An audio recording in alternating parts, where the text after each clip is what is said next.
Boa noite, sejam bem-vindos ao nosso podcast da Bíblia. Hoje falando em Hebreus e conhecendo algumas pessoas novas, não, pessoas bem conhecidas aqui, né? O Jonatas Edileanja com a gente, falando aí sobre Hebreus 3 e 4, muita coisa hoje, hein, Jonatas? Ei, Edilean? Boa noite, pessoal aí que nos acompanha. Bom dia, boa tarde. Se você está em outro fuso ou assistindo em outro momento, né? Seja muito bem-vindo a essa aula. Hoje nós temos, assim, coisas muito interessantes. A carta aos Hebreus, cada capítulo é um achado, né? Traz tanto conceito, assim, embarcado que a gente precisa analisar com um pouco de paciência aí para poder tentar explorar ao máximo nesse período que a gente tem aqui. É isso aí. Então, é muito bom estar aqui em mais um podcast, batendo um papo agora sobre o livro de Hebreus. Acho que no livro de Hebreus já vai ser a minha primeira vez. Era para estar sábado passado, daí deu ruim para mim. Mas agora vamos dar continuidade aí, falar sobre esses capítulos 3 e 4, que são capítulos extremamente interessantes e importantes, né? Porque a argumentação do autor aqui está correndo solta, a coisa tá quente, e ele vai começar a envolver aí alguns assuntos bem sérios daquilo que vai envolver a vida das pessoas ali na igreja, né, naquela região e tal.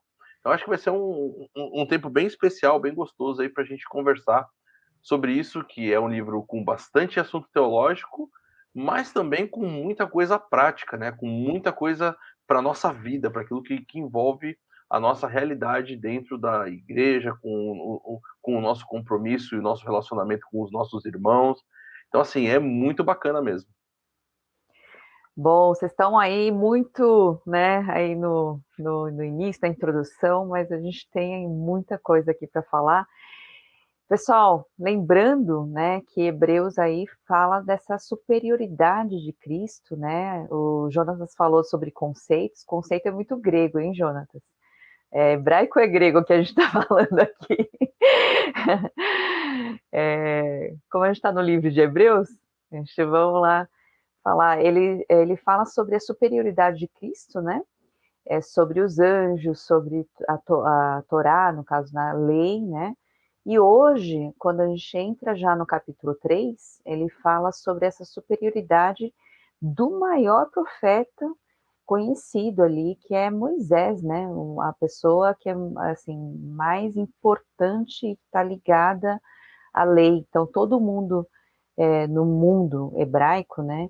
Mundo judeu, o pessoal lembra de Moisés como o cara, um dos caras mais importantes, uma das pessoas mais importantes aí da história, né? Não só por ele ter recebido a lei, né? Ter feito essa questão da aliança, né? De Deus com o povo, mediado isso, e também porque o êxodo, né, foi sob a liderança de Moisés, e são fatos assim marcantes que não dá para tirar aí de cena, né?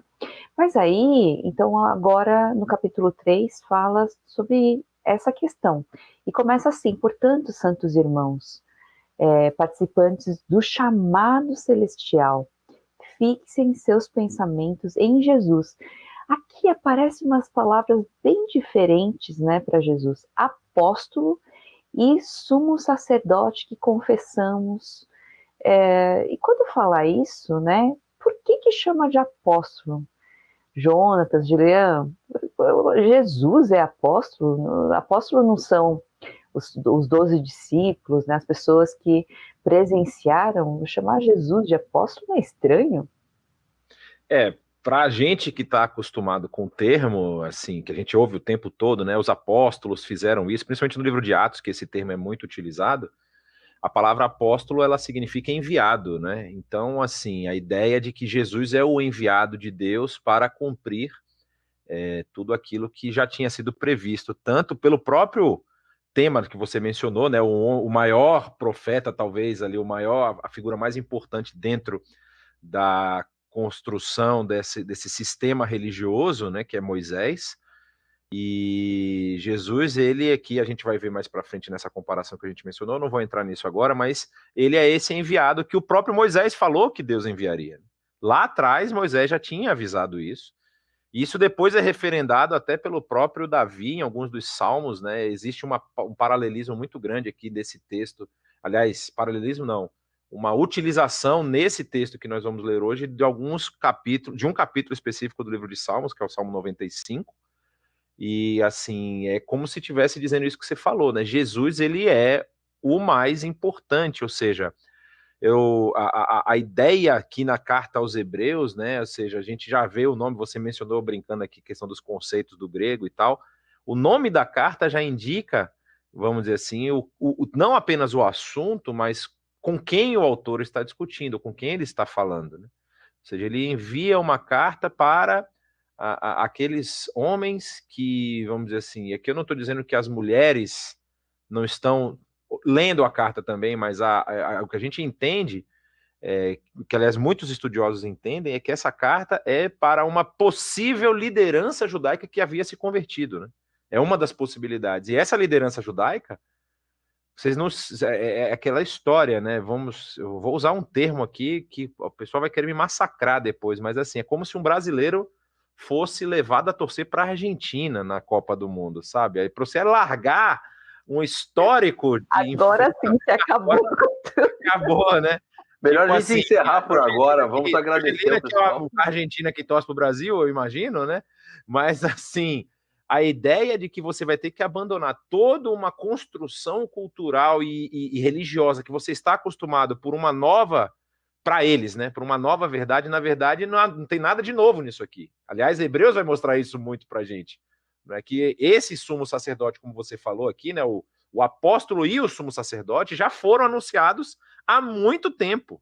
Hebreus vai deixar isso muito claro, não é? E aí, assim, quando ele fala nessa terminologia, eu acho que ele está querendo justamente impactar. Olha, ele é o enviado, é ele, não é outro, é esse cara que vocês têm que parar de ficar procurando, como diz no popular, pelo em ovo, né? Ou seja, para de ficar tentando dar uma amalgamada, uma misturada, que o termo agora, no caso, a forma agora, ela muda. Eu acho interessante, como a gente vai ver daqui a pouco, a questão do templo. Eu quero falar muito sobre isso aqui, porque é muito importante nesse capítulo, essa questão da nova ideologia, ou da nova, vamos dizer assim, estrutura de templo que o próprio autor aos Hebreus nos apresenta aqui. Sem dúvida. Acho que o Jonatas aí fez já uma baita visão muito bacana sobre essa ideia.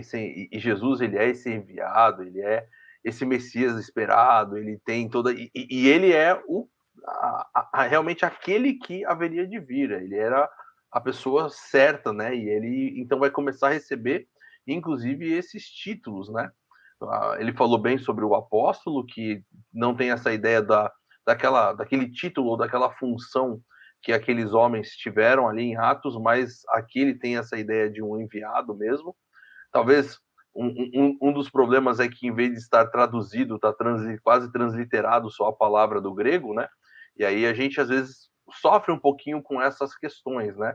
De momentos onde a palavra ela está sendo usada com essa função de dar um título para aquele tipo de pessoa, né? Para aquele grupo de pessoas, e em alguns outros momentos ela não deveria ser transliterada, por ela não ser o título, mas ela ser uma tradução, ser a palavra sendo usada de uma forma extremamente normal. E aqui ela vai ter essa questão. Aqui a gente vai lembrar bem é que Hebreus é uma carta bastante, vamos dizer assim, bastante singular em muitos aspectos, né?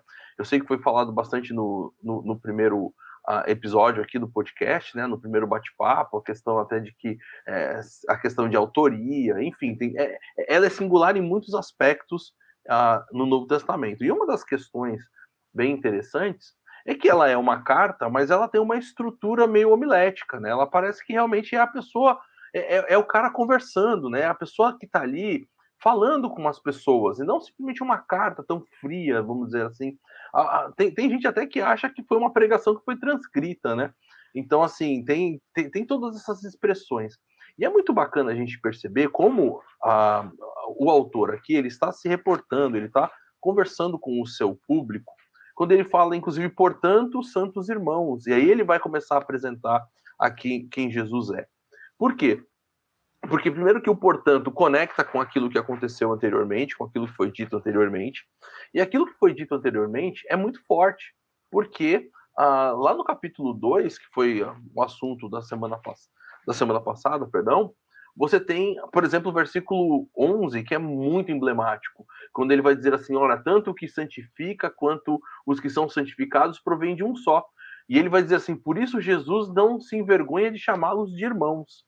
Então ele está colocando, ele está apresentando desde o capítulo 1 a superioridade de Jesus em relação aos anjos, em relação a tudo que existe, mas ao mesmo tempo ele está apresentando esse Jesus como essa pessoa, né, como esse enviado especial de Deus que se relaciona com aquelas pessoas, que se relaciona conosco e que tem um envolvimento particular. Inclusive ele fala assim, olha, Jesus não tem vergonha de chamar a gente de irmão, né, chamar vocês de irmãos. E agora, então, ele vai dar esse pulo. Olha, santos irmãos.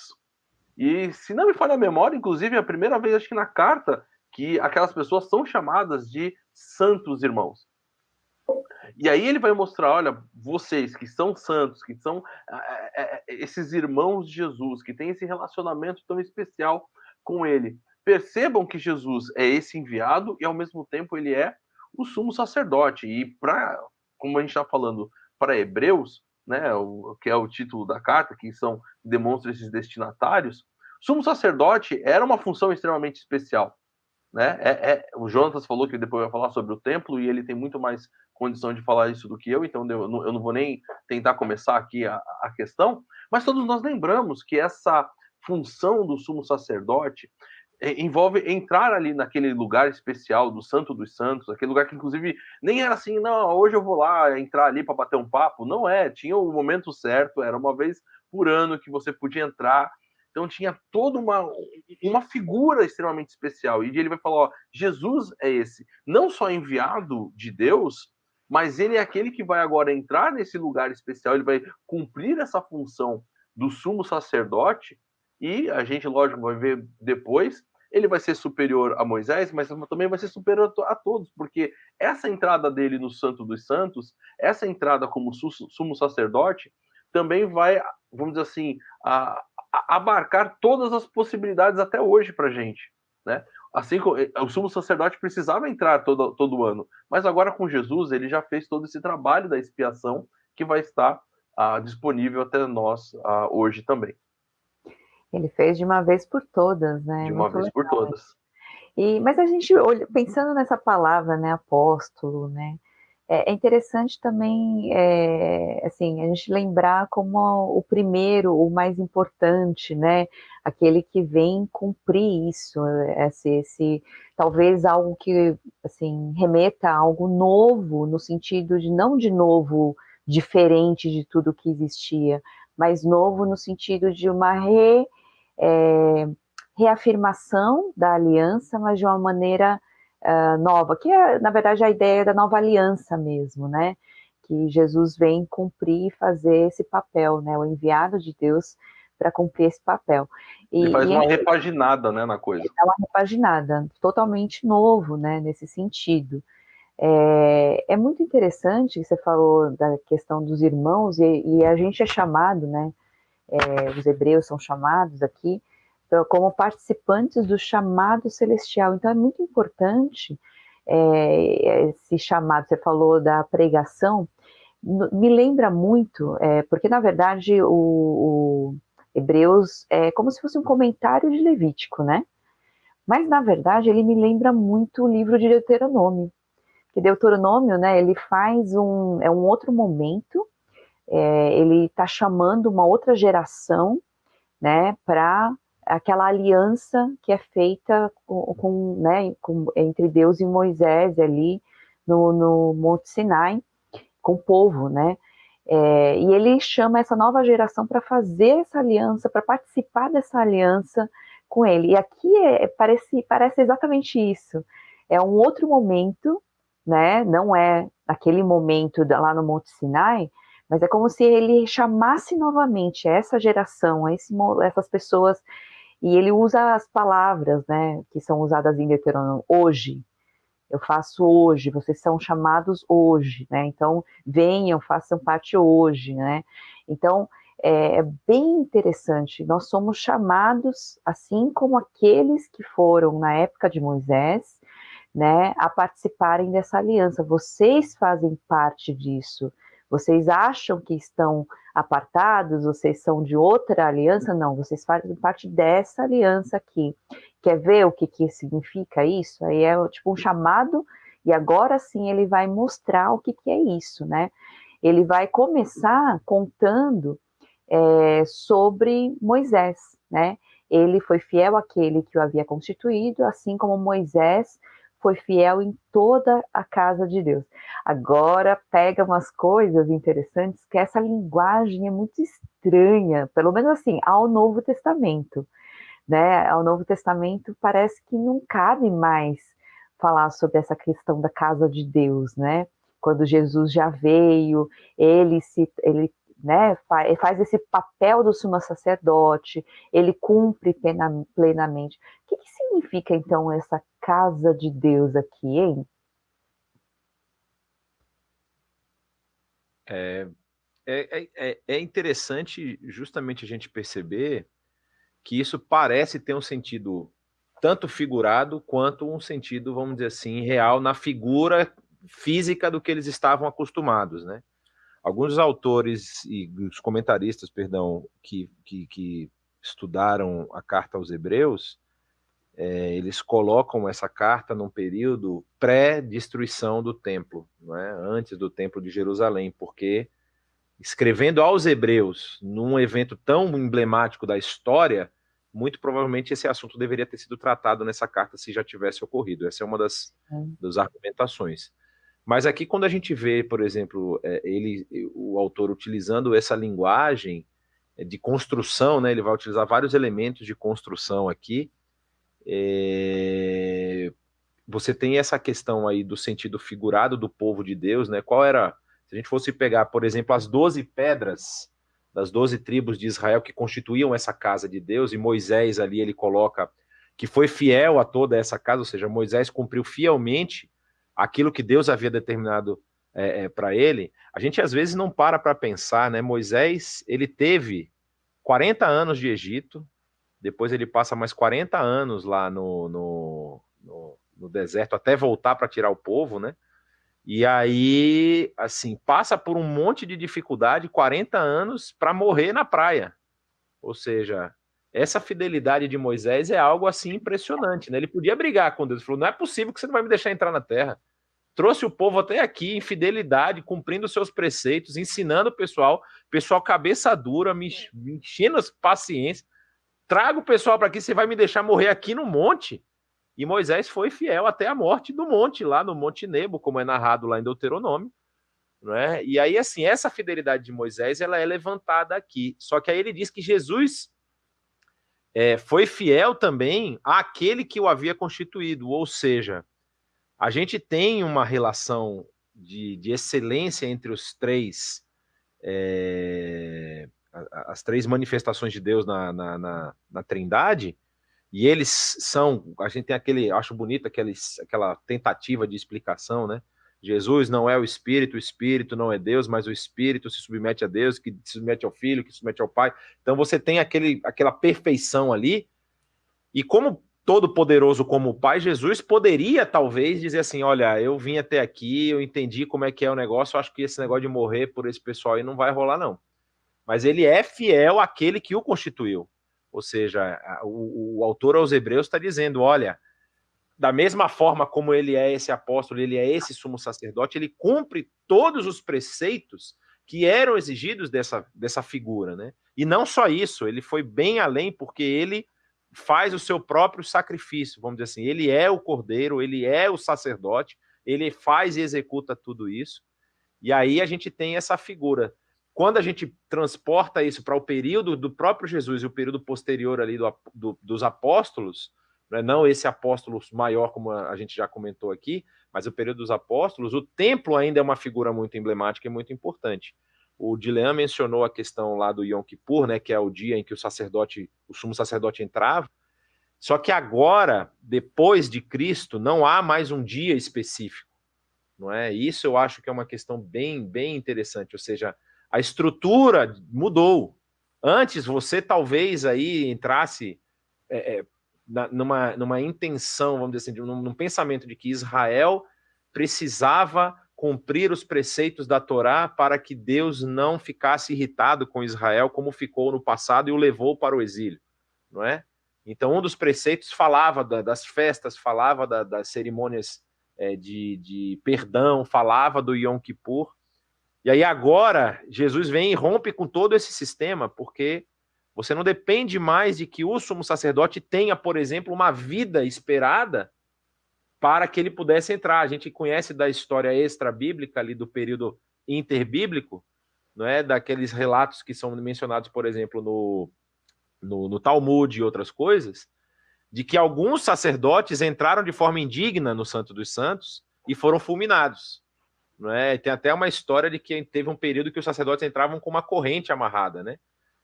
A gente não tem isso na Bíblia, não é narrado isso na Bíblia, mas existe coisas que são escritas na tradição judaica. E, ou seja, o sacerdote que era o responsável, o sumo sacerdote que era o responsável por apresentar diante de Deus o pedido de perdão do povo, estava indigno. Então você imagina o que era isso para o povo. Agora você tem um que foi fiel àquele que o constituiu, ou seja, ele cumpriu fielmente todos esses preceitos. Então é uma mudança de paradigma, é uma mudança e pelo que a gente vai aprender mais para frente, é que a gente não tem jeito, né? A gente conhece um pouco mais da frente do texto, a gente sabe que ele fez isso de uma vez por todas, não é? Ele fez de uma vez cabal. Então, assim, realmente, assim como Moisés foi fiel nessa ideia dessa casa de Deus, dessa construção do povo, e em tudo ele foi fiel, até inclusive, vamos dizer assim, aceitar o seu destino, que foi apresentado pelo próprio Deus. Jesus também cumpre todos esses preceitos, por isso que essa comparação para mim é muito feliz, né? Ou seja, assim como Moisés lá, que é o suprassumo vamos dizer assim, do judaísmo, da religiosidade judaica, cumpriu tudo, Jesus também faz a mesma coisa, só que não agora uma questão de lei, né? Ao próprio Criador, aquele que o constitui. É um passo acima, vamos dizer assim.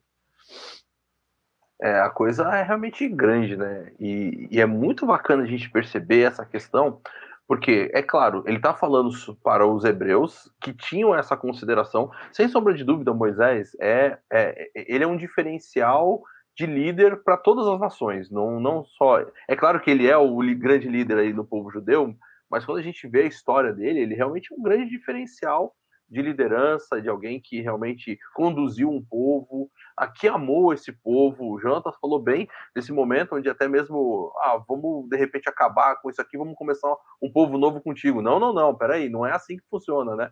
Então, que amou aquele povo, que era o povo dele, mas ele amou como povo de Deus mesmo, não amou simplesmente porque fazia parte, né? Porque eu também sou parte, mas literalmente porque era povo de Deus. E essa expressão que a Suzy pergunta aí, né? Que essa questão foi fiel em toda a casa de Deus. Eu não quero ser aqui o sentimental, no sentido de ficar puxando como se eu estivesse fazendo meio que essa questão da conexão com o pessoal que estava, inclusive, ouvindo e tal, mas ela, para mim, ela também tem essa expressão de uma coisa meio família, né? Porque a casa, ela é uma metonímia para a família, ela é uma figura de linguagem para a família, né? Então, aqueles da minha casa são o quê? São a minha família. E quando está falando também sobre casa de Deus, está também trazendo essa ideia daquele que não é só povo de Deus, no sentido de que são aquelas pessoas que estão ali, mas que são essas pessoas que fazem parte dessa família.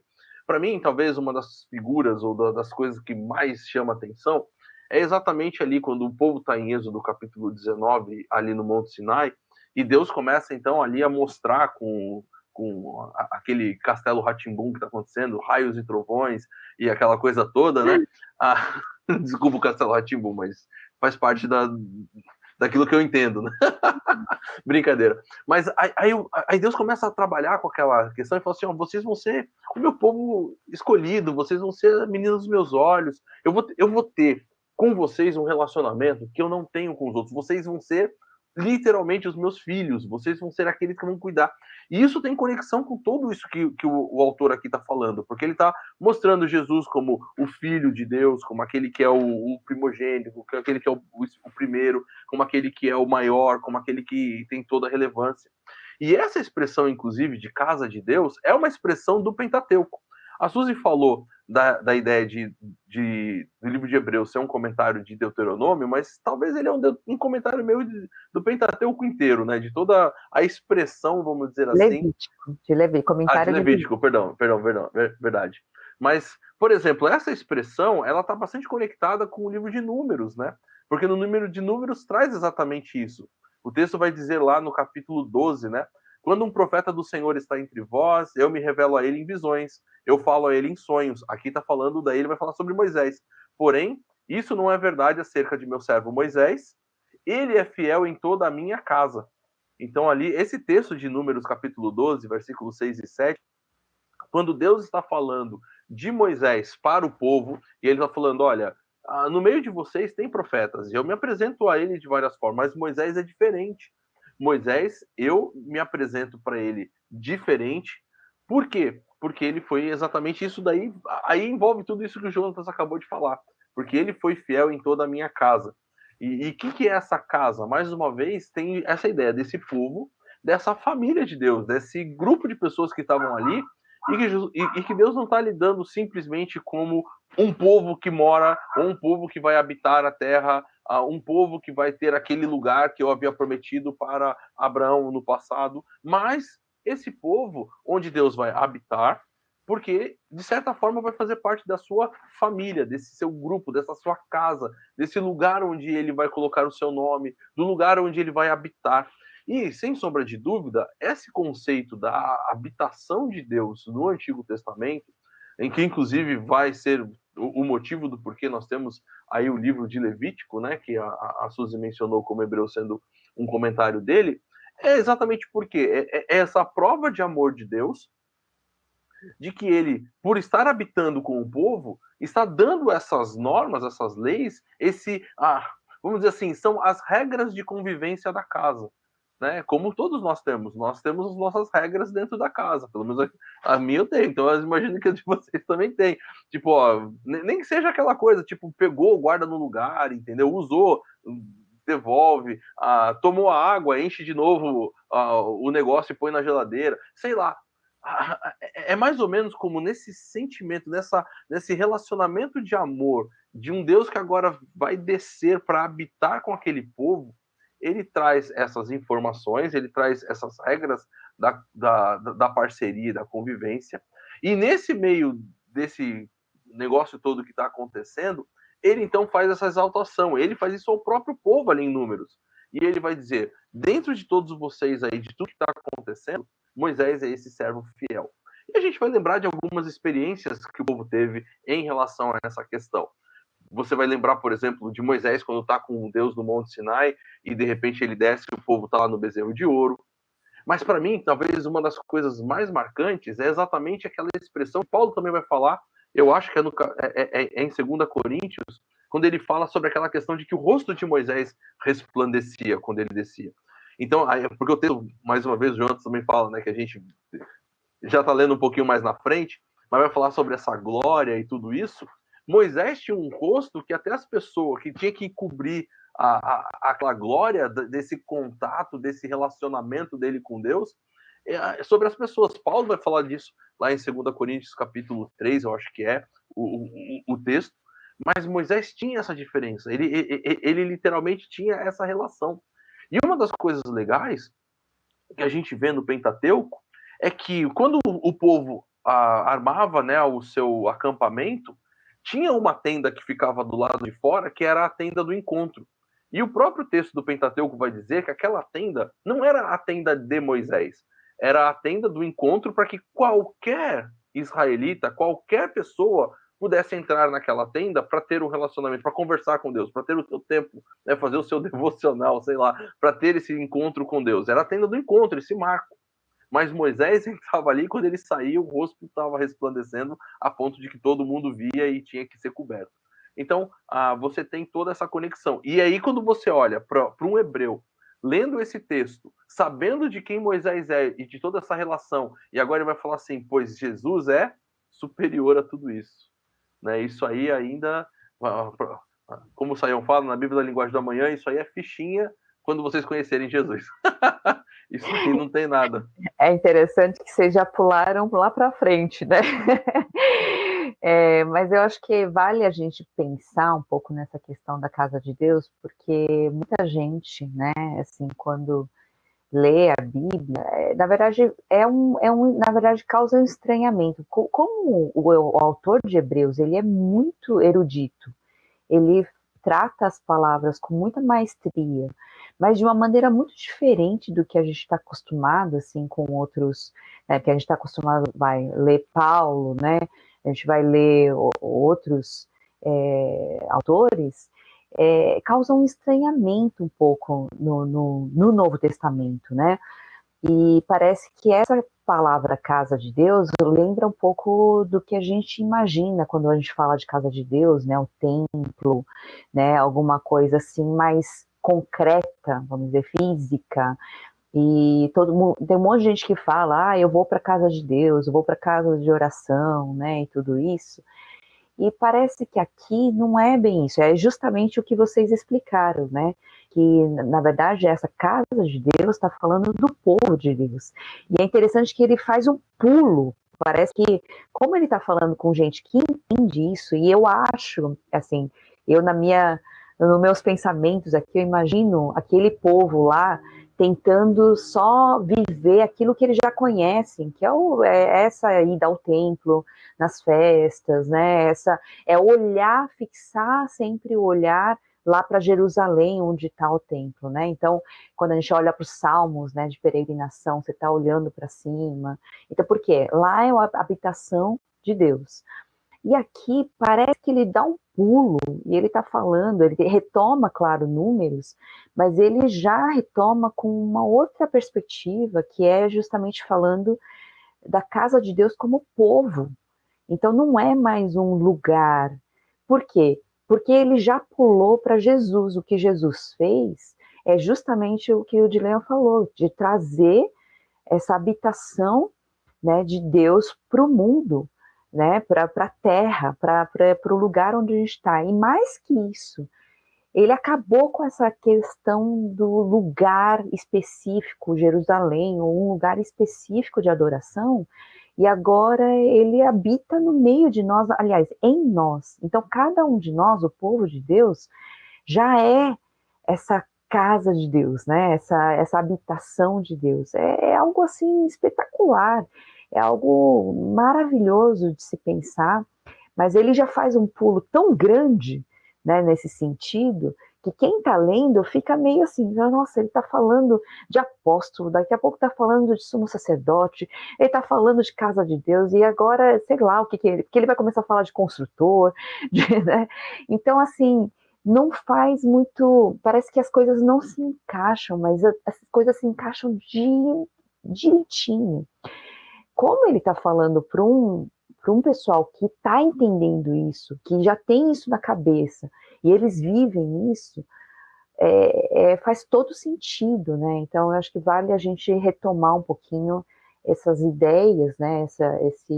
Essas crenças que existiam, e era o perigo justamente do pessoal voltar a não ficar acomodado e viver aquilo que eles viviam antes de Cristo. Ele está falando, é impossível, vocês são participantes dessa nova aliança e vocês não podem, quer ver? Vocês já viram lá que Jesus é superior aos anjos, Jesus é superior à lei. Agora, você lembra aquilo que o Dilean falou, né? Você lembra aquele Moisés, que para vocês é o cara mais importante, aquele que teve face a face com Deus, aquele que, né, estava lá no Monte Sinai, recebeu, aquele que resplandeceu, né, assim, a glória de Deus parecia que estava nele. Esse aí não é nada comparado a Jesus, né?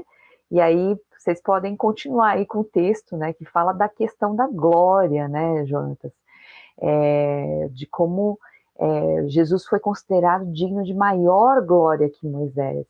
E aí começa essa ideia da construção da casa, né? Da mesma forma que o construtor de uma casa tem mais honra do que a própria casa. Então, aqui, considerando Moisés parte dessa casa, né? Ele foi fiel, mas a toda a casa, mas ele é simplesmente ali a casa. A gente está falando agora de um construtor. Pode continuar aí, gente. Eu acho que você tocou no ponto fundamental aí, Suzy, que é exatamente essa dupla visão que ele está passando. Não é uma dupla visão, né? Ele está literalmente realinhando a visão. Ele falou, olha, talvez por conta de Moisés, o grande resultado que vocês imaginem é essa questão física, não é? Ou seja, o resultado de tudo aquilo que Moisés passou, e ele sendo o precursor da lei e o implementador dessa lei naquele povo que sai lá do Egito, o resultado talvez seja realmente essa ideia dessa casa de Deus física, o templo, né? E aí ele coloca Jesus num patamar que talvez, assim, para quem está meio desavisado ou para quem está esperando uma coisa no mesmo patamar, assim, poxa, então ele está dizendo que Jesus e Moisés ali estão... Não, você não entendeu. Moisés, ele participa da casa, ou seja, mas aquele que constrói a casa é muito maior. Ou seja, a casa por si só não faz nada, né? Se a gente pegar, comprar material de construção numa loja, botar os blocos na frente lá do terreno, se alguém não botar a mão para poder construir a casa, eu não sei se você já tiver essa experiência, eu já passei em algumas cidades do interior e o pessoal vai construir, e aí fica aquele ruma de bloco e de cimento, de areia lá parado e ninguém faz nada e vai continuar aquilo ali por séculos e séculos se ninguém fizer nada. E aí ele fala, olha, quem constrói é mais importante. Quem constrói tem o lugar de proeminência. E aí ele diz isso porque Jesus ele está sendo colocado aqui com o próprio Deus, né? Ele diz, ó, pois toda a casa é construída por alguém, mas Deus é o edificador de tudo. Moisés foi fiel como servo em toda a casa de Deus, dando testemunho do que haveria de ser dito no futuro. Mas Cristo é fiel como filho sobre a casa de Deus. Ele é o responsável por estabelecer essa casa. E aí que vem o ponto, vamos dizer assim, da mudança, que é espetacular. Até o momento, talvez a gente pode imaginar assim, aí são conjecturas, mas de que esses homens que estavam aí ouvindo e talvez tivessem sido levados a entender Jesus de uma forma um pouco diferente, não tinham compreendido a dimensão ainda do que era essa nova realidade em Cristo Jesus. Porque talvez na cabeça deles ainda estava esse focar no templo, ainda estava essa ideia de que não, tudo bem, Jesus é extremamente importante, então vamos adorá-lo e vamos colocar o nosso foco lá como nós devemos adorar Jesus no templo. E aí vem o autor aos Hebreus e fala, olha, não existe mais a questão do templo, porque a casa agora são vocês. Ele diz aqui, ó, Cristo é fiel como filho sobre a casa de Deus, e esta casa somos nós, e põe uma condicional. A mesma condicional que Moisés passou lá atrás, né? A gente lembra daquelas relações de contratos do Antigo Testamento, principalmente o contrato de unilateralidade e bilateralidade, como a Torá, ou o Pentateuco, o Decálogo mais especificamente, ele é um contrato de bilateralidade. Eu sou o Deus de vocês e vocês não vão fazer isso aqui. Se vocês cumprirem meus preceitos, eu vou ser bondoso para com vocês. Se vocês romperem, eu vou trazer a punição, mas não uma punição vingativa, mas aquela punição que faça vocês voltarem para o caminho de vocês. E aí ele diz aqui, nós somos essa casa se nós nos apegamos firmemente à confiança e à esperança da qual nos gloriamos. Ou seja, a glória não é nossa, mas nós nos gloriamos na glória de Cristo. Ou seja, esse que agora é o, vamos dizer assim, apresentado como o construtor da casa, e João, a gente aqui dando um salto de livros, mas João depois vai ampliar esse conceito lá no seu evangelho, né, o João capítulo 1, ele vai mostrar como isso assim faz todo sentido, utilizando, vamos dizer assim, uma mistura de filosofia judaica de provérbios com um pouco do conceito do logos grego, e aí ele vai apresentar como Jesus sempre esteve com Deus e tudo que foi feito através dele. Quando nós pensamos na ideia da construção, Jesus também está no mesmo patamar, ou seja, é ele que constrói tudo, é ele que estabelece, como o próprio Deus. Então essa casa que agora somos nós só somos casa porque Jesus estabeleceu. Ou seja, é através de Jesus que nós podemos ser considerados hoje casa de Deus. E isso é uma mudança de patamar, assim, gritante, né? Antes eu tinha um local, antes eu precisava caminhar, antes eu tinha regras que eu precisava cumprir. Agora, o local sou eu. A habitação desse Santo Espírito, a gente vai ver isso depois, sou eu. Então, sou eu quem tenho que estar apto e pronto para prestar um culto. Não é mais uma preparação, vamos dizer assim, nacional, né? Como povo. Nós não vamos como povo, não. É individual agora. Ou seja, a responsabilidade é de cada um.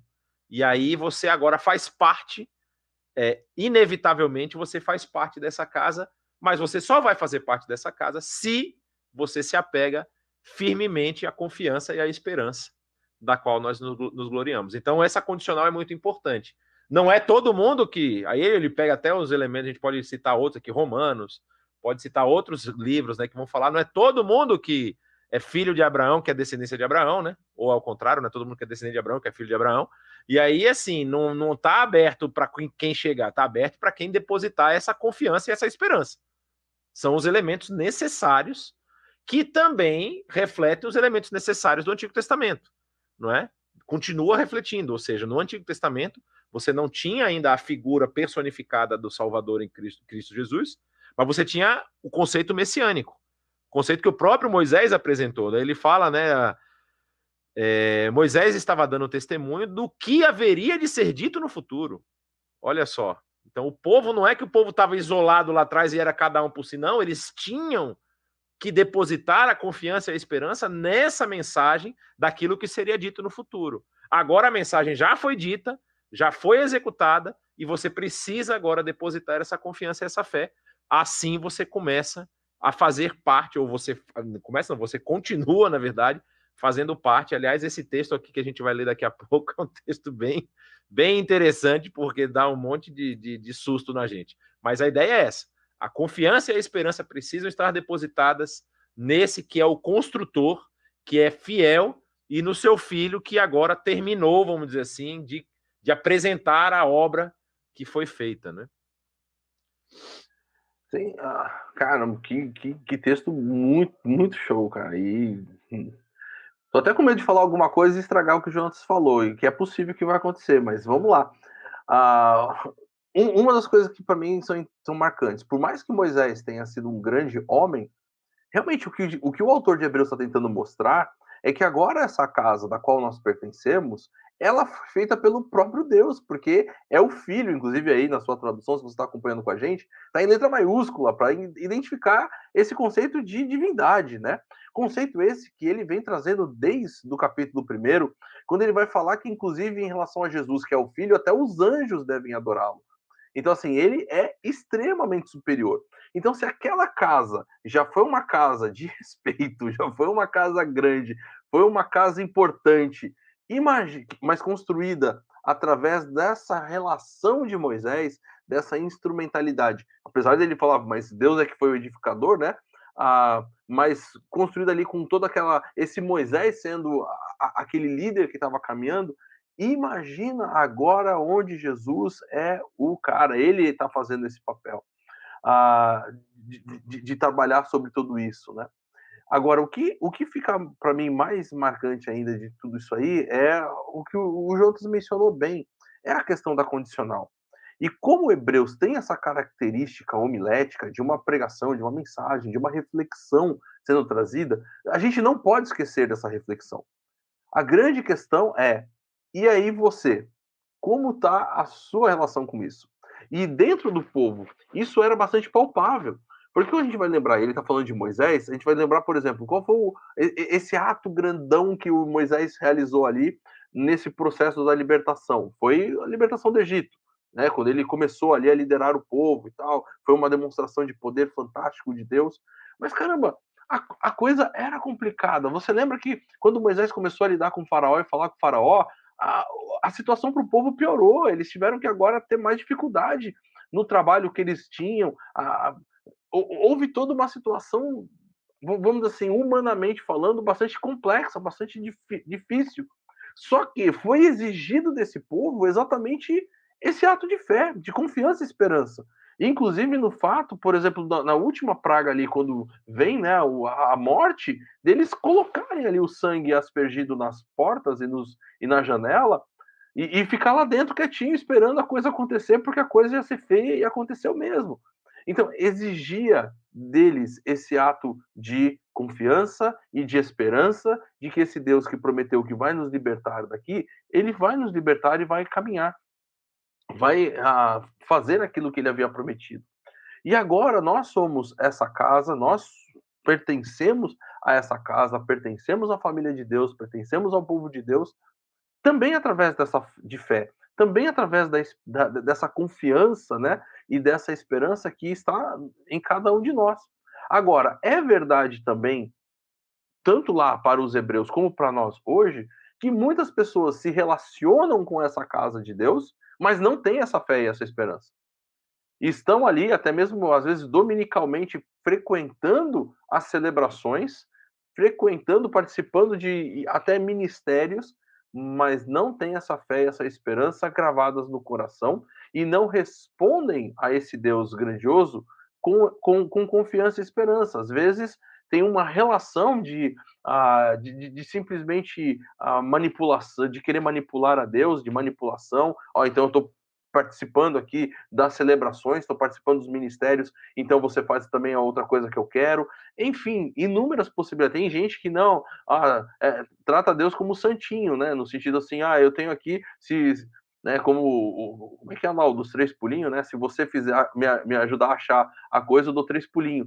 Então, assim, participam das coisas, participam das celebrações, participam da vida da igreja, simplesmente porque achou, Deus fez alguma coisa e falou assim, então, já que eu fiz essa promessa de que eu ia agora fazer parte, eu estou fazendo. Não desse jeito.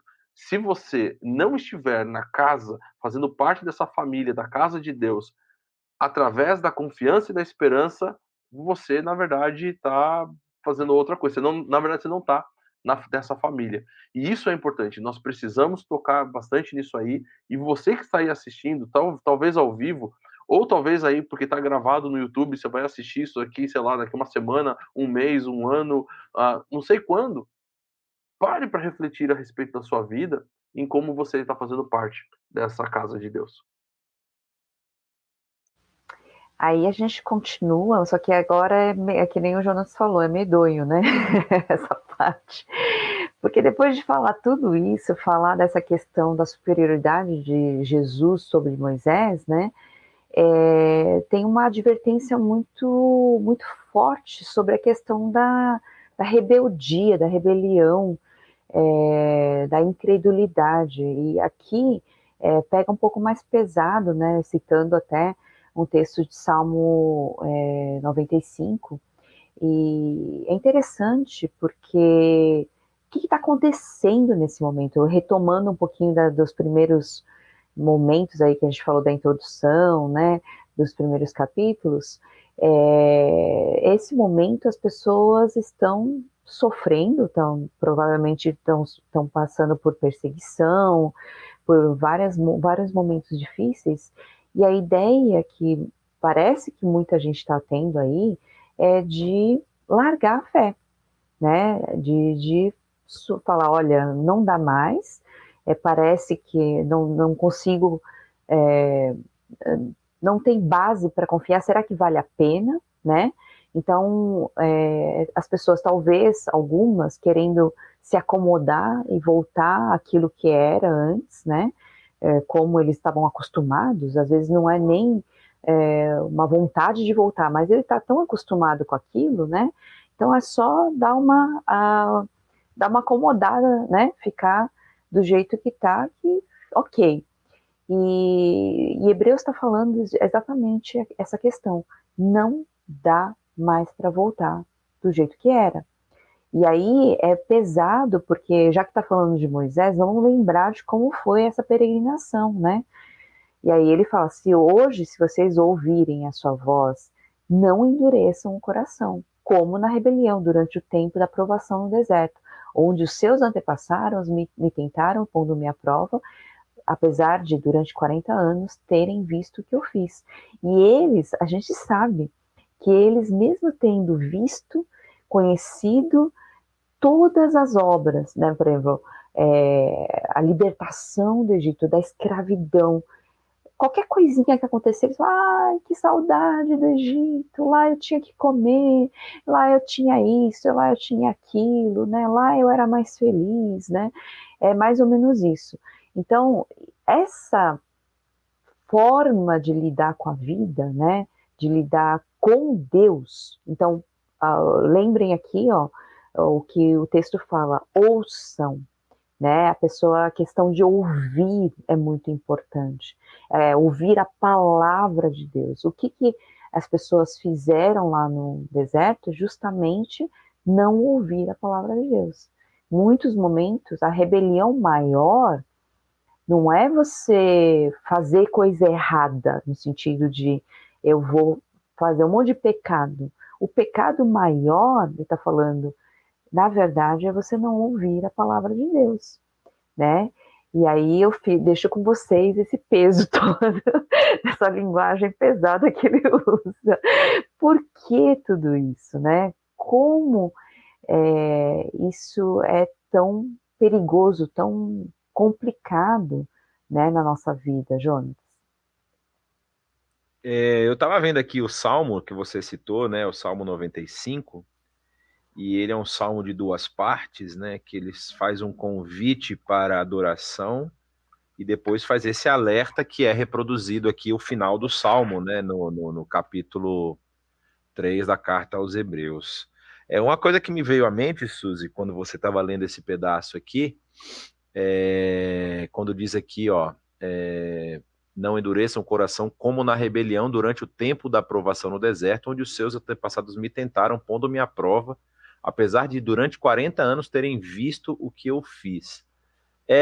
A gente lembrando da história que narra esse período lá, principalmente o livro de Êxodo e tudo mais, a sequência, a gente lembra que o principal motivo do grupo, do povo que saiu do Egito não ter entrado na Terra Prometida foi a questão dos espias, não é? Ou seja, os 12 espias entram na Terra e no retorno,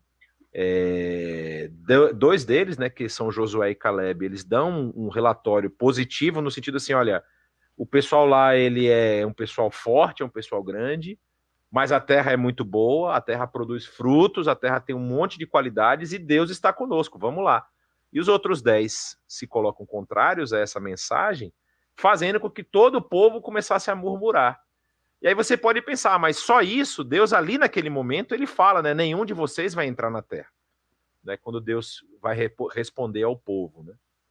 E aí você pensa assim, mas será que foi só isso? A grande questão é, o povo foge de um país, de uma nação idólatra, vê um grande, talvez a gente não consegue mensurar qual o tamanho, mas vê um exército poderoso, talvez o mais poderoso, ou um dos mais poderosos da época, perseguindo eles pelo deserto, eles têm um mar à frente deles, e aí eles acham que vão morrer e veem o mar se abrir. Depois disso, eles caminham durante um bom tempo até chegar, e tem aí o Castelo Rá-Tim-Bum, como citou o Dilean, né? Que são os raios e trovões lá da montanha, que eles ficam lá embaixo. Eles pecam, olha só, eles pecam, fazem um bezerro de ouro, são consumidos, a terra abre e consome parte do povo. Aí o povo sobe para Cades Barneia e vai lá para a região onde vai acontecer a questão dos espias. Ou seja, o texto aqui do Salmo 95 parece que ele faz um resumo dos 40 anos. Mas para vocês verem que quando eles chegam naquele ponto, eles já tinham visto a manifestação gloriosa de Deus. Não é? Eles já tinham visto o poder e a autoridade e eles rejeitam isso. E aqui, quando a gente transporta isso para essa mensagem que o autor aos Hebreus está tentando passar, talvez ele está dizendo a mesma coisa. Ele fala assim, olha, ainda que vocês considerem Jesus um cara legal, que fez bastante coisa, que vocês estão gostando do que ele ensinou, não se esqueçam de com quem vocês estão lidando, não é? Ou seja, vocês não estão lidando com um mero homem que trouxe uma mensagem diferente, vocês estão lidando com aquele que a gente já citou ali, o apóstolo e o sumo sacerdote, aquele que é o construtor da casa, por quem toda a glória é devida, e agora, como fizeram seus antepassados lá no deserto, que viram a glória de Deus, a manifestação da glória de Deus, mas no momento em que precisavam tomar uma posição, tomaram a opção errada, lembrem que vocês têm que tomar a opção certa agora aqui, vocês têm que fazer a escolha correta. Ou seja, daquele tempo lá, quando o povo se rebelou, Deus falou, ninguém vai entrar. E aí a gente emenda isso, né, aqui com o finalzinho daquele trecho que a gente falou, ou seja, se nós vamos depositar, ou se nós vamos nos apegar firmemente à confiança e à esperança da qual nos gloriamos, nós não vamos titubear nesse momento agora de termos que viver essa nova realidade. Ou seja, lá no deserto, o povo titubeou, o povo lembrou das coisas do Egito, o povo lembrou da comida, lembrou vamos dizer assim, e esqueceu as coisas pesadas, porque o povo era escravizado lá. Mas eles não citam isso. É muito interessante, né? Eles não citam. Mas é incrível, né, Jonas? Você imagina, a gente vivendo aquilo, né? Aquela coluna de nuvem, sabe? Assim, você está não só vendo, mas você está experimentando aquele Deus guiando o tempo todo, Deus ensinando o povo, né? Como é que, quer dizer, ele veio morar dentro ali daquele ambiente, que é uma coisa que não tinha acontecido antes, né? No tabernáculo. Então, assim, eles viveram tudo isso e será que pode ser melhor uma vida de escravidão? Isso é uma loucura, mas é o que a gente faz. Essa é a loucura. Exatamente. E é isso que eu acho que ele traz justamente. Gente, vocês não estão percebendo que doideira que é essa? Olha Jesus, quem ele é. Olha quem a gente conhece agora, e agora vocês estão pensando em largar isso e voltar atrás? Gente, vocês não estão entendendo o que significa, né? É um negócio... Não é louco isso? E ele complementa aqui, né, nesse verso 12, ó, cuidado para que nenhum de vocês tenha coração perverso e incrédulo que se afaste do Deus vivo. Ou seja, é isso que você está mencionando. A gente tem essa capacidade de fazermos escolhas que nos afastam dessa necessidade que nós temos de nos apegar. Não é? Eu acho que a palavra apegar aqui, para mim, na tradução, no caso, ela é muito importante. Não é? É como uma criança, assim, a gente estava até conversando nos bastidores, eu falando da minha filha aqui, que Deus mandou ela a gente achou que ela veio no 220, ela veio no 380, e aí ela corre para tudo quanto é lado e tal, mas quando acontece alguma coisa, a primeira coisa que a criança faz é correr para o pai e para a mãe. E ela quer ficar segurando, abraçada, porque se assustou, teve medo, alguma coisa. Quando ela tropeça e cai, ela procura, porque é o porto seguro. E aí aqui você citou bem, Suzy, essa questão. Eles viram tudo isso. Eles participaram disso. Aí a gente pode até também pensar nas experiências religiosas, nas experiências culticas que eles tivessem vivido, talvez, no Egito. Não é? Talvez, lembra que Moisés, ele vai ter um embate com os magos lá, né? Moisés faz uma coisa, o mago vai lá e replica. Aí Moisés faz uma terceira, o cara falou, olha, essa aí eu não consigo fazer, não. Eu não consigo, cheguei no meu limite, não é? Então, assim, talvez eles estivessem meio ainda viciados, mas a loucura era assim, que não era simplesmente... isso é uma grande parte, né, de você ter presenciado toda essa glória e você também... hoje, trazendo para os nossos dias, ter experimentado esse amor incondicional que nos alcança, não é? Mas talvez eles ainda tivessem, assim, pensando um pouco no seu passado. Agora, imagina para onde Deus os estava levando, né? Ou seja, Deus os estava levando para a liberdade, ou seja, para o lugar que ele havia prometido. Eles seriam a nação do Senhor, que serviriam ao Senhor, e as nações da terra viriam até eles, né? A gente vai ver isso depois, tanto nas questões proféticas como nos Salmos falando isso, as nações virão a Sião para aprender a sua lei, né? Então, assim, eles seriam esse povo, e eles estão abandonando tudo isso. Aí a gente trazendo para a nossa realidade, a gente passa um pouco por essas dificuldades quando a gente não enxerga a dimensão daquilo que Deus fez por nós através do seu Filho Cristo Jesus. E nós nos apegamos não a essa nova realidade, não a essa experiência que nós vivemos e que transformou a nossa vida, mas nos apegamos em fatores externos que talvez tragam algum tipo de conforto e consolo para uma situação que a gente está vivendo. A situação do povo ali talvez não fosse das mais agradáveis. Eles estavam no deserto. Eles já tinham chorado por causa de água, já tinham chorado por causa de comida. Então talvez estava um pouco incômodo. Mas é uma transição, é uma passagem. É o caminho para chegar E aí esse caminho é o caminho que a gente precisa trilhar hoje. E o aviso de Hebreus é esse, olha, preste atenção, cuidado com o coração de vocês, não deixe que o coração de vocês se torne perverso e incrédulo para que vocês não se afastem do Deus vivo. Eu acho que essa é uma mensagem, por isso que a gente fala assim, né? Entram outras questões teológicas por aqui, né? Como que a pessoa pode se afastar, não tá? A gente não vai entrar nesse assunto, eu acho, pelo menos, mas assim, é importante a gente estar atento a isso e estar sempre buscando nos apegar fielmente a essa esperança que nós temos, né? Eu quero falou bastante sobre essa questão daquilo que eles experimentaram, daquilo que eles viveram, e eu concordo 100%. E eu quero acrescentar, talvez, a essa realidade toda. Eu creio que um dos pontos importantes da conexão aqui é o que nós estamos ouvindo, o que nós estamos dando atenção. Porque o que vai acontecer, bem citado pelo Jonatas e também pela Suzy, a questão de que os caras viram aquilo que Deus fez com o exército egípcio, mas quando chegaram ali em Cades Barneia, eles ouviram o testemunho daqueles dois caras que estavam caminhando, falando, não, a gente não vai conseguir, e eles daí não foram, né? Então eles passaram a ouvir algumas coisas que foram negativas para exatamente aquilo que o autor já havia mencionado, que é a questão da nossa confiança e da nossa esperança. O que está minando essa confiança e a nossa esperança aqui dentro dessa realidade? Por quê? Porque, como a Suzy também mencionou, acho que foi ela, um dos dois mencionou, a situação que estava acontecendo ali é que algumas pessoas estavam olhando para toda a realidade, até mesmo para as dificuldades, e elas vão começar a falar, peraí, acho que é melhor voltar atrás, é melhor dar uma parada com esse negócio. E tem pessoas ao seu lado, provavelmente, fazendo isso hoje. E aquilo vai somando, às vezes, com as suas dificuldades também, e aquilo pode parecer extremamente atrativo. Pegar e falar assim, não, acho que é melhor mesmo. Acho que esse negócio aqui não tem futuro. Vamos parar. O povo parou naquele momento e morreu todo mundo no deserto. Por quê? Porque em vez de confiar e ter a esperança do Deus que estava com eles e queria vencer aquela batalha, ouviram aqueles 10 espias e não ouviram aqueles dois que falaram. E é bem provável que na sua experiência de vida, assim como na minha também, tem mais gente tentando nos desanimar a continuar a caminhada do que gente tentando falar, não, olha, é difícil, mas Deus está com a gente, olha, vamos embora. Nós sabemos, né, eu sei em quem tenho crido, estou bem certo que ele é poderoso, sabe?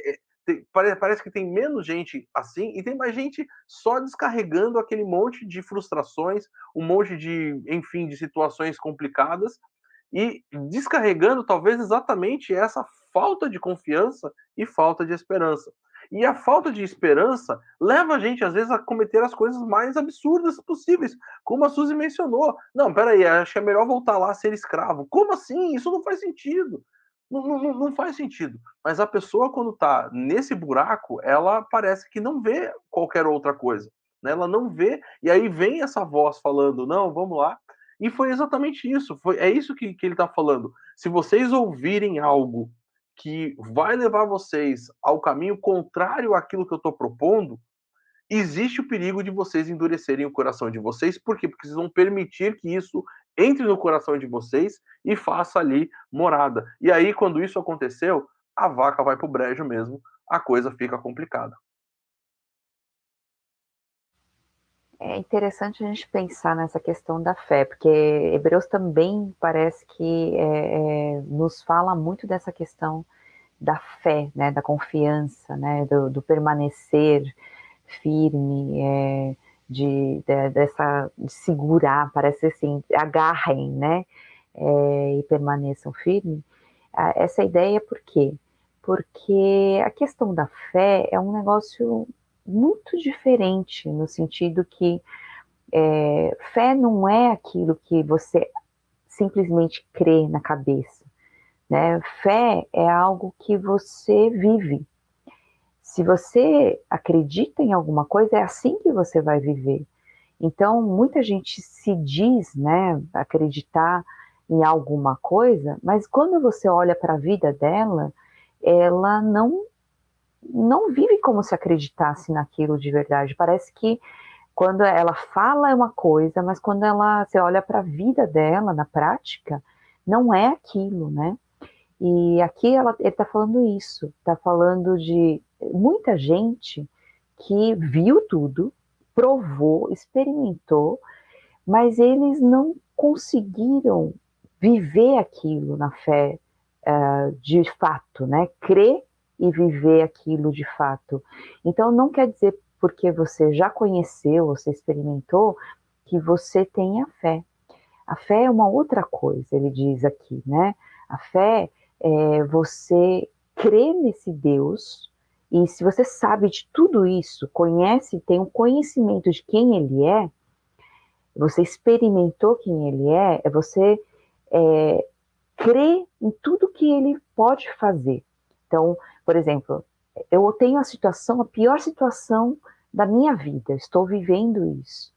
Mas se eu creio realmente que Deus é bom, e Deus está realmente no controle, Deus está cuidando de tudo, essa situação também está dentro do controle dele e também vem, ou de certa forma, é permitido por esse Deus bom.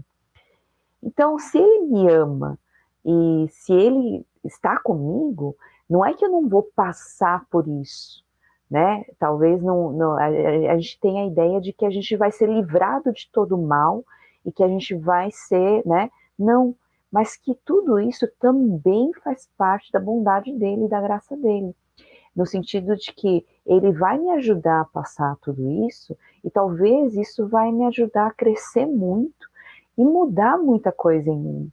Então, a fé que a gente está falando aqui não é uma fé que simplesmente a gente conhece e acredita do jeito que a gente fala, né? Assim, mas é ele se lançar, é a vida inteira que está envolvida. A gente fala, quem teve mais fé, né? Natal, a gente tem, por exemplo, o peru, né? A galinha, né? Assim, aquele que deu a vida. Ele tem mais fé. É mais ou menos isso. Quem realmente tem fé vai se lançar e viver aquilo até as últimas consequências, até o último momento. Então, ele está falando assim, ele está apresentando, ó, o Jesus que vocês conheceram, o Jesus que a gente está falando, é esse que é superior a tudo aquilo que a gente conhece. E vocês sabem que isso é grandioso, porque foi a ação de Deus também. Mas, então, o que a gente faz com isso? A pior coisa é você conhecer tudo isso, ter ouvido tudo isso, conhecer a palavra, e Deus está chamando vocês agora, e vocês não obedecerem. Então, não ter fé nesse momento, largar a fé nesse momento, é a perversidade. Por quê? Você está rejeitando o próprio Deus. Não é só aquilo que ele fez, né? Mas você está rejeitando o próprio Deus. Porque Jesus é o Cristo, é o filho desse Deus, que não é o filho no sentido que ele é o próprio Deus, que veio cumprir tudo isso. Então, nesse momento, vocês não podem mais ouvir e deixar passar, né, sabe? Deixa ouvir por um ouvido e sai pelo outro, né? Então, cuidado, irmãos, para que nenhum de vocês tenha um coração perverso e incrédulo. Incrédulo aqui é falta de crer, né? A falta de fé, tá? E se afaste, porque tudo aquilo que a gente ouve e a gente não se mantém firme, nos afasta do Deus vivo. E isso nos leva à destruição. Então, aqui é algo muito, muito mais forte e profundo do que a gente pode imaginar. E isso vale para você e para mim, né? A gente que conhece esse Deus, é impossível da gente largar. É isso que ele está falando. Não dá para fazer isso. Não dá para você tentar voltar. Você quer voltar a ser escravo? Não dá, uma vez que você foi liberto dessa escravidão. Então, olha direito, fixa o olhar nesse Jesus. É o início do capítulo, né? Fixem os olhos nesse Jesus, porque ele é o apóstolo, né, enviado de Deus, e o sumo sacerdote. E aí volta aqui a falar nisso. Cuidado, não se afaste do Deus vivo. E aí é muito legal, né? A gente estava falando dessa coisa de família, dessa coisa, né, de o que foi chamado lá no início, irmãos, né? E aí fala agora, nesse momento, no tempo que se chama hoje, encorajem-se uns aos outros todos os dias. Olha que interessante. Não é uma hora ou outra, porque a gente sabe que a gente pode cair. A gente sabe que a gente pode esquecer. A nossa memória é fraca, né? Então, é o que a gente tem que fazer. Encorajem-se uns aos outros todos os dias, no dia que se chama hoje. Né? Aí, de Leão, Jonatas. E aí, para que a gente tem que se encorajar, hein? Olha, eu acho que uma coisa bacana do que esse texto vai apresentar é, de certa forma, a responsabilidade que a gente tem um com o outro, né? O texto ele não está propondo, olha, aqui é o seguinte, cada um vive o seu, né? Cada um compra o seu gato e faz aí aquilo que quiser, né? Cuida das 7 vidas dele e deixa os outros em paz. Não, mas a relação aqui é exatamente de um cuidado mútuo de família, né? Então nós somos irmãos, nós somos santos irmãos, e agora, no dia de hoje, a gente tem essa relação. Ou nós vamos ser como os 10 que buzinaram na orelha do povo e o povo não entrou, ou nós vamos ser como Josué e Caleb, ou nós vamos ser esse pessoal que está literalmente aí encorajando um ao outro a dar a continuidade e entrar. A entrada do descanso naquele povo ali não foi necessariamente ali uma situação de vamos agora entrar num lugar que tem uma rede bem gostosa, com suco gelado e vamos... Porque quando eles entraram na Terra, foi inclusive com guerra, né? Foi... eles... A situação não foi fácil, né? No sentido de que foi tudo de mão beijada. Mas quando a gente olha para a relação que o texto está fazendo, ele está, inclusive, um pouquinho mais para frente, no versículo 16, ele vai dizer quem foram os que ouviram e se rebelaram, né? Não foram que tirou do Egito? E esses aí foram quem? Foram aqueles que não entraram no descanso. Quem foi o que entrou no descanso? Foi a geração a posterior, que foi a geração que daí, então, pôde entrar na Terra Prometida, pôde entrar naquele lugar, né? Que Deus havia prometido.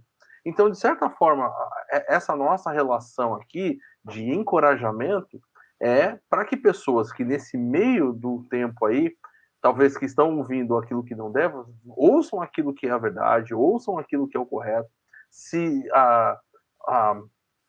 alinhem, né, com aquilo que é o descanso, com aquilo que tem a ver com essa proposta daquilo que Deus tem para cada um de nós, e siga com essa confiança, né? Siga com aquela com todo o fervor, para não ser como aquele que o versículo, interessante que o versículo 15 vai repetir aquilo que foi falado um pouquinho na frente, né? Para não ouvir e endurecer o coração, mas seguir firme e seguir forte aí para o dia do descanso. Não seja desobediente e incrédulo.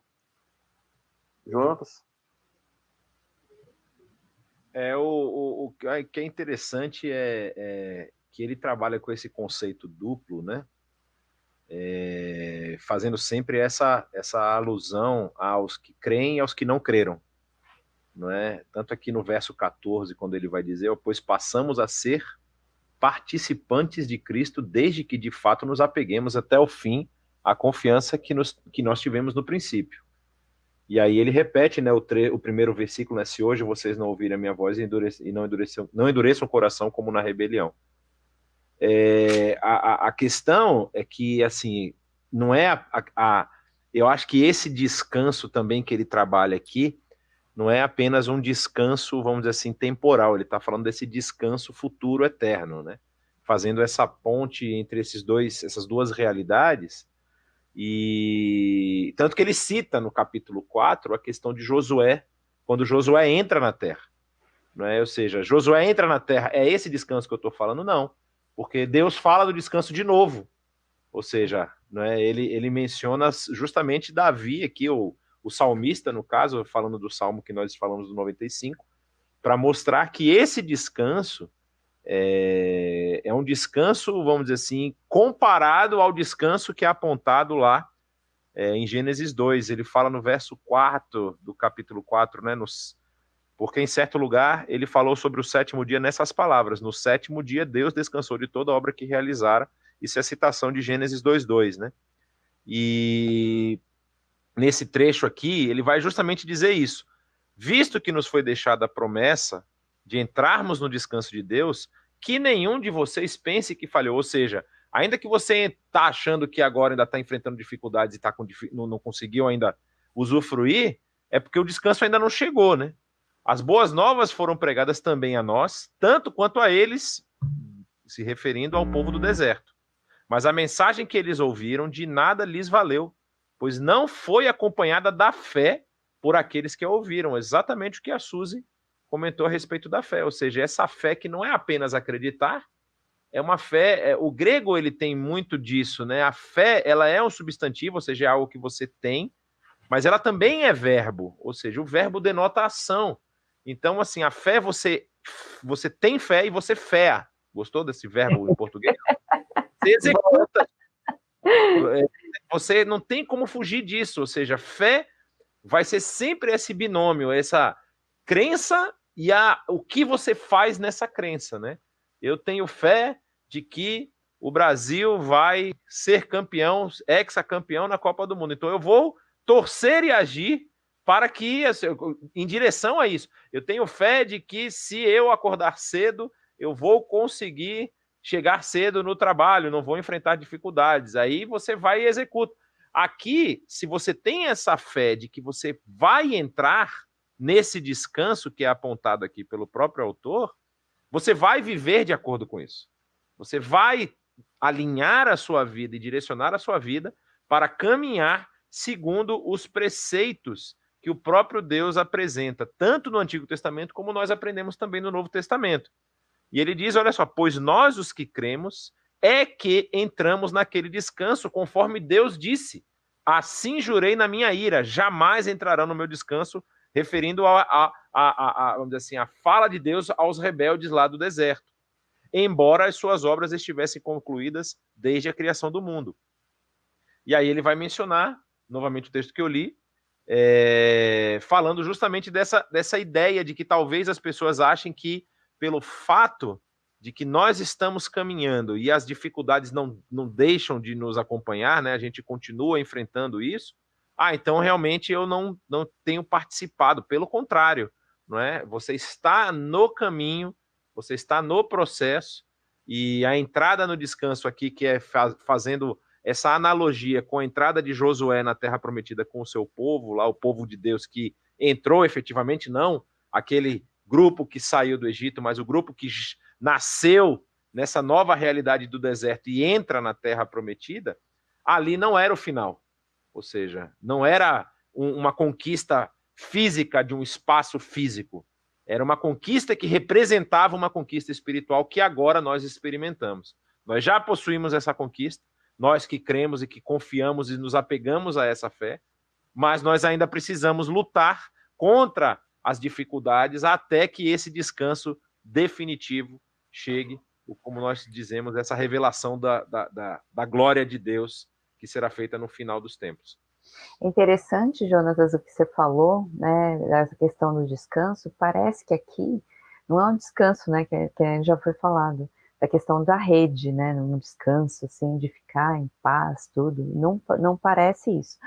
Mas ela tem a ver com a questão da salvação, porque o que ele está falando desde o início é a libertação do Egito, né, a libertação da escravidão, e agora ele está falando da entrada na conquista daquilo que Deus fez, que era, vamos dizer assim, a conclusão desse processo todo de libertação. E agora ele está falando para a gente, né, da questão da salvação, do descanso nesse sentido, né, que a gente dá um passo, né, para a conclusão. Isso não quer dizer a conclusão final, porque ainda há uma conclusão final, que nem você falou, as nossas lutas não terminaram, mas a gente já vai ter isso garantido, né, vamos dizer assim, garantido lá no final, porque Jesus é esse caminho, ele é o caminho, a verdade e a vida, né? Então, por isso que é impossível a gente voltar atrás, não é possível, por exemplo, depois de você ter andado 40 anos pelo deserto, cada vez que eu penso nisso, eu acho que é muita loucura, Mas no final das contas é isso que a gente faz muitas vezes na nossa vida. Eu queria já ir caminhando para o final e lembrando de uma historinha, assim, parece bobo, mas é aquelas pessoas que oram para alguma coisa acontecer. Por exemplo, a chuva cair. Você está numa terra seca, né? Uma seca, assim, a pior seca de não sei quantos anos, e você está orando para que a chuva venha. Não dá para ficar de braços cruzados, né? Aquela pessoa que fica de braços cruzados depois de orar, quer dizer que ela não acredita naquilo, né? Quem orou e acredita realmente, crê, tem fé naquilo que você está orando, quer dizer, Deus está ouvindo e que Deus vai fazer alguma coisa, então você vai lá começar a arar a terra, você vai começar a preparar as coisas para quando a chuva vier, aquilo lá está pronto para funcionar e para você ter uma colheita lá na frente. Então a mesma coisa, na nossa vida não dá para ficar parado esperando que alguma coisa aconteça. A gente ouviu a palavra, a nossa vida tem que começar a fazer diferença, tem que mudar. Né? E o que ele está falando aqui, desde o começo até o final, que vocês falaram, é de crer e não crer. Né? A pessoa crente, né? O crédulo e o incrédulo, né? Então, essa diferenciação é muito grave, tanto é que um texto bem pesado para falar disso, né? Daqueles que não chegaram, morreram na praia, né? Não chegaram ao final porque não creram. E outra coisa interessante da gente pensar é que a fé é um negócio muito diferente, no sentido que ela não segue uma matemática, uma lógica como a gente tem. A fé move montanhas. A fé, Deus, quando a gente crê, a gente consegue chegar, e se a gente chegar até o final com esse Deus e com essa fé em Deus, a gente vai ver coisas que nunca você sonharia nem imaginaria ver por conta própria, porque a sua matemática tem um limite tão grande que a gente não tem ideia da nossa limitação, mas também a gente não tem ideia da ilimitação, né, do Deus que é infinito, e ele é infinitamente, ele pode fazer infinitamente muito maior do que a gente pode pensar ou imaginar. Então eu queria deixar, eu acho que essa mensagem final, creia e se mantenha firme, porque lá na frente tem coisas tão impressionantes, e não estou falando de uma vida lá no céu, não. A eternidade vai ser maravilhosa, mas assim, aqui mesmo, a gente pode ver coisas tão impressionantes quando a gente espera no Senhor, quando a gente tem fé e age em direção a isso, que a gente não pode nem sonhar, nem imaginar. Então mantenham-se firmes na fé em Cristo Jesus, né? Querem dar a palavra final aí? A Suzy falou essa questão aí da chuva, eu me lembrei de uma experiência, não fui eu que vivi, eu ouvi a história de um missionário que trabalhava num orfanato, não é? E naquela manhã, numa manhã, o missionário ele sabia que ele tinha o pão para dar para as crianças e não tinha mais nada. E aí ele não sabia o que fazer e tal, e pensou, talvez hoje eu vou ligar para algumas pessoas aqui, ver se o pessoal consegue trazer alguma coisa e tal. Aí ele relata que uma criança fez a oração, né? Agradeceu pela comida, agradeceu pelo pão, agradeceu pelo alimento que eles iam ter mais para tarde, e ele não tinha falado nada, né? Só aquela oração de criança e não sei o que e tal. Chegou a hora do almoço e eu não tinha nada. O pessoal lá do orfanato, as crianças ajudavam nas coisas, e as crianças mesmo foram colocando os pratos, né? E aí ele conta essa história de que parou na frente do orfanato um carro de um supermercado, que havia alguns produtos que iam perecer, não estavam perecidos, ainda iam perecer. Ele falou, trouxe aqui que eu não vou vender mesmo, então eu tô doando para vocês. E era tipo assim, coisa que as crianças nunca tinham comido. Às vezes doce, alguma coisa assim, e também frutas e tudo mais. Ele falou assim, foi o rancho do resto da semana, né? Foi alguma coisa assim, faltou alguma doação e eles conseguiram complementar assim. Então, essas experiências acontecem demais, né? A gente tem muitas experiências assim de pessoas que aquilo que é você agir em fé, não é? Eu vou orar, eu vou pedir e eu vou confiar. E eu vou confiar. Então, assim, vamos continuar agindo. Eu acho que esse realmente é o ponto principal desse trecho aí que a gente está acompanhando, né? A fé é que vai manter você caminhando em direção a esse sabático, essa terra de que mana leite e mel, como era o caso do povo de Israel que saiu do Egito. É isso aí. Quero agradecer a todo mundo que participou e como mensagem final, acho que não posso deixar de citar essa questão, foi o que eu citei já, mas esse pequeno texto, né, o capítulo 3 e o capítulo 4, eles fazem questão de mencionar 3 vezes uma mesma parte, que é: se hoje vocês ouvirem a sua voz, não endureçam o coração. Então, o meu desejo para todos vocês que estão nos ouvindo, seja quando for que vocês estão ouvindo esse podcast, é: não endureçam o seu coração.